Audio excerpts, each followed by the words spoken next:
What's up, my friends? Welcome to the Academic Answers podcast, where we answer the questions on personal development. And these questions come from all over.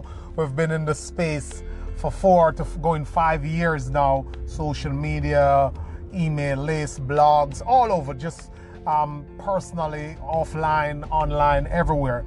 And we provide value in this sense of making your life better, designing your life, and believing in yourself, having the confidence to know that you were created with something and you can actually do everything in your power to manifest that greatness, to bring it to life, to do it in such a way that it can serve you and serve your family and give you the life you want, a life that is captioned with freedom to create, freedom to be, freedom to choose, the idea that you will have options, and the idea that you will have resources to handle your problems. As Jim Rohn says, it's not a matter of praying for less problems, but you have to pray. You have to work to develop more skills to solve your problems, because we know what life is. Life brings what it brings. Life have curveballs, life have curveballs, and life can do anything at any time. So we have to be ready with the resources to handle what comes.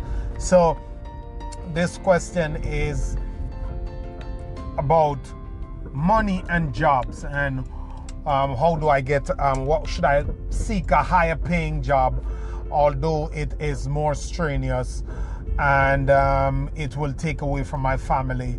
But what if I do it for a period of time, and now that I am doing it, I'm getting to understand the person that is doing it, but they don't want to, they had a timeline, but they are now there at the timeline when they say they would stop and get into something else, but the money is still needed and the money is good, and they think they should go on, but their partner, their spouse is not so, sold on it. So what I'll tell you is that the money is always good, and it's never easy to back away from the money to do something that's going to jeopardize the money, to change the money coming in. That's always rough for everybody. It is not an easy thing to do, because once you start to earn something, then you adjust up. When you adjust up, it's hard to adjust down. But what you will understand is that something I heard T.I. said some time ago, and he said that you can do what you want to do to get to where you want to get to in life, but when you get there, how will you get your life back? So, and that's powerful, because you really can do what you want to do, as we see many people do very often.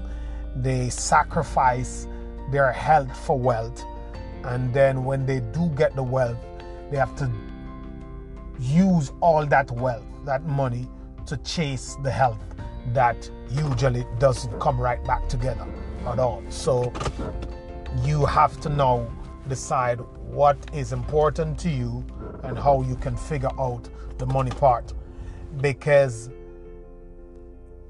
what I'm saying, you can't only weigh the benefits of the money.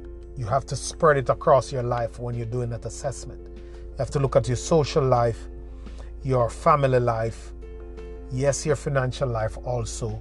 And let's say you can't get out now, but what is the plan in the next 6 months if, when you analyze everything, it doesn't work out?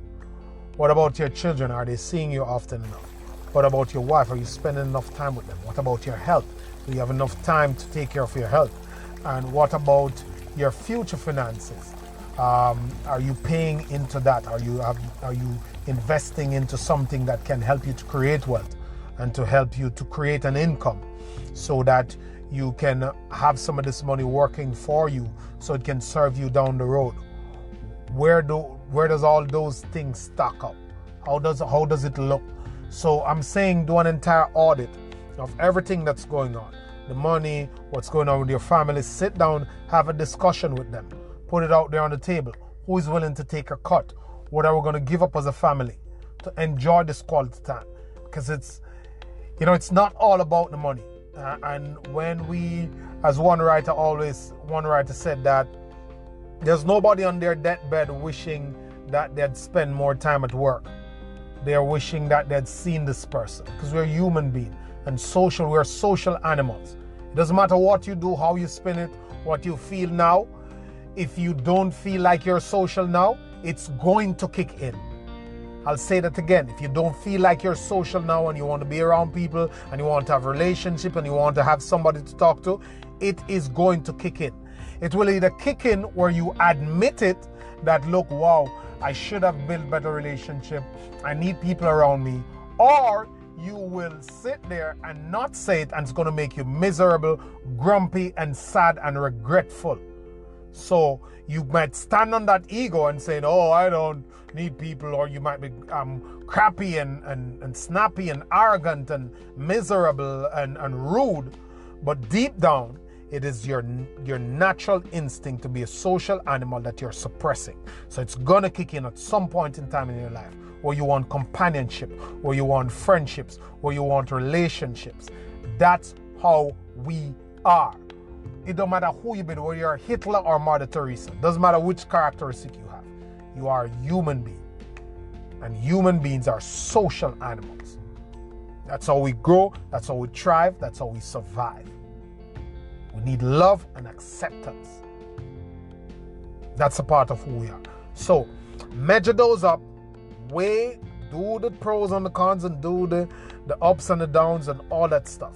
And understand that, look, okay, maybe I have to go another 3 or 4 months, but make the plan now.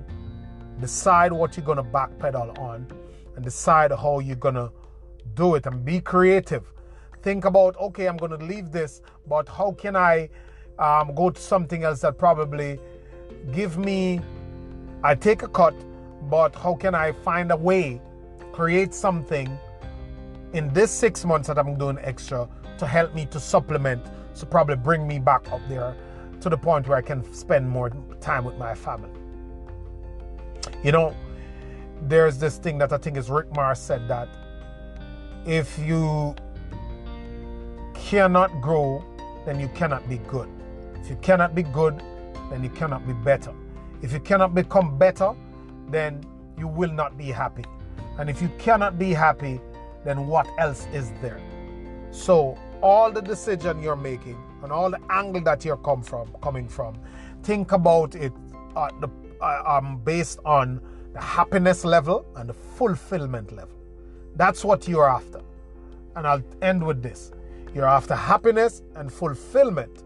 And freedom is inextricably linked to happiness and fulfillment. Freedom to choose what you want to do, when you want to do it, and with whom you want to do it. Freedom is inextricably linked to happiness. Choosing the power and the options and the opportunity and the leverage on the choice to choose what you want to do, who you want to do with, and when you want to do it. So, while you stack up these things and you're doing the audit, think about happiness and fulfillment. And happiness and fulfillment cannot be thought of without putting in freedom in the mix. So work that out for yourself and decide how you're going to get to that level and how you're going to scale that level in your life. So your family want things that maybe you should be home 3 more days. Think about how you can be home 5 more days. And the powers that you have to create that for yourself. Have a good one, my friends. Always a pleasure. Thanks for listening. You can reach out to me on Instagram at lewinmotivatorcar.com. You can find me on Facebook, Success Academy, lewinmotivatorcar.com. And you can just send me an email, send me a message. Let me know you're out there. Let me know if there's anything you want me to clarify for you. Challenge me. Let me know if I'm talking rubbish on lewinmotivatorcar@gmail.com. Thank you, guys. Always a pleasure.